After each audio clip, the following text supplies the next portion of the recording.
Yunusobod 10-kvartaldan 139 mingga 5 xonali uyimizga chiqyapti. 5 xona, 4-etaj, 5 etajkali domimiz bo'ladi. Udvoyniy zallarni ham ko'rsanglar bo'ladi. Katta keng qilingan ekan. Remontlarni zo'r qilib qo'yishdi. Yangi Euro remont hech kim yashamagan.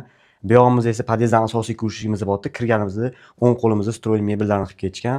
Koridorlarni ham ko'rasizlar, juda katta keng.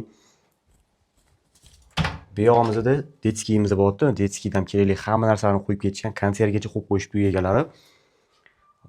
O'ng qo'limizda spalniyimiz bo'ldi.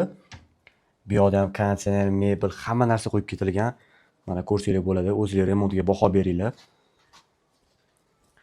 Yana bitta spalniyimiz, bu yog'ini mana katta shkaflar qilib garderobniga o'xshatib qo'yishibdi. Bu yoqda yana shkaflari, mebel, texnika, hamma narsa bor.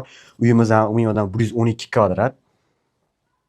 Ko'rayotgan narsalar hammasi qoladi. Balkoni 2 ga 6 lik. Hop, bu yog'imizda sanuzilimiz bo'ldi. Sanuzilimizni bitta qilib qo'yishgan.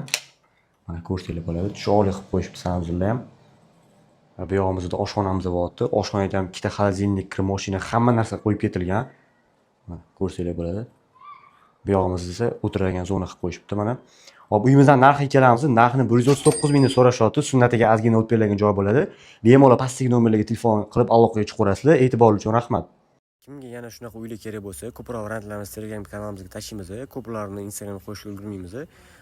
Telegram kanalimizga silka orqali o'tsangiz bo'ladi. Silka profilimizda bor.